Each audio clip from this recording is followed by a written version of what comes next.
star player on the girls' soccer team and the lead of every fall musical. But what people forget is that Van also used to be a quiet, well-behaved little Presbyterian. Back before she scandalized my parents by taking a break from Jesus, Van regularly attended our church. That's how we met. One December when we were 6, Van and I were cast as Mary and Joseph in our Sunday school's nativity play.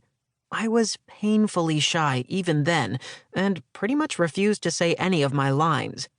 Van, on the other hand, thrived in the spotlight and wanted to say everybody's lines. The wise men's, the angels, even the sheep's. Somehow our silent Joseph and chatty Mary routine was the unexpected hit of the Christmas season, and we've been inseparable ever since. Which is why I'm freaking out that it's now 12:13, no, 12:14, and Van is literally nowhere to be seen. I've texted her 5 times and she hasn't responded, which means today just might be the day that my one and only friend has finally and irrevocably realized that I, Milo Connolly, am a lost cause. I shouldn't be surprised. I knew this day would come. There's no way someone as special as Van could stay friends with someone as embarrassingly lame as me. I just thought we had more time. "Milo!" a voice yells out as the school doors bang open. Oh, thank goodness. Van waves at me across the parking lot, and the sigh of relief that escapes my lungs practically blows me over. I'm so relieved by the sight of her smiling face and bouncing mane of auburn hair that it takes me a moment to realize she's not alone. A boy is with her. I don't recognize his face, so I assume he must be some clueless underclassman who doesn't understand the valuable time he's wasting by trapping Van in whatever inane conversation he wants to have. But as they get closer, I notice the boy is smiling. At me.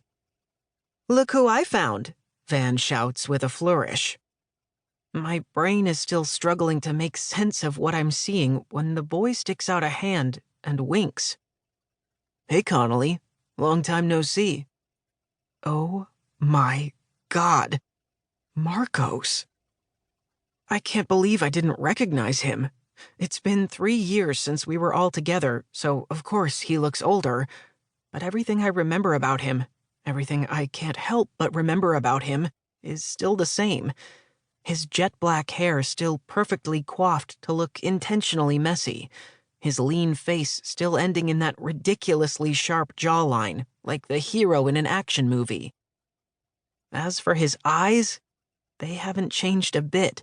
Dark and penetrating, they still look as if they're taking in everything and everyone around him, as if they could peer straight into your soul. I never wanted to see those eyes again for as long as I live. Before I know what I'm doing, though, I start to reach for him. Our hands touch, and the earth trembles. 2. All shook up. "Whoa!" Van shouts as she stumbles sideways, falling against her Jeep. A second later, Marcos staggers backward, his hand pulling out of mine, and I realize that I'm not the only one having trouble staying vertical as the ground of the Spruce Creek parking lot shifts and rumbles beneath our feet. Marcos and Van are shaking, as is every car around us, as is the whole entire high school.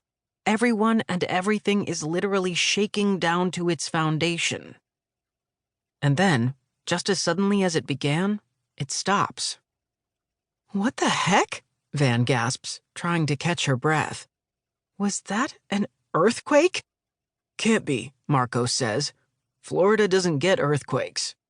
"Then what was that?" she asks. "Maybe there was an explosion?" I didn't hear any explosion. The ground literally moved. That was definitely an earthquake. Weird.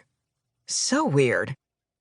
Then they both look at me, because I still haven't said a word, because I'm speechless. Not because of the earthquake, which, yeah, is pretty freaking weird, but so what? Marcos Price is standing in front of me. Every atom of my body is quivering.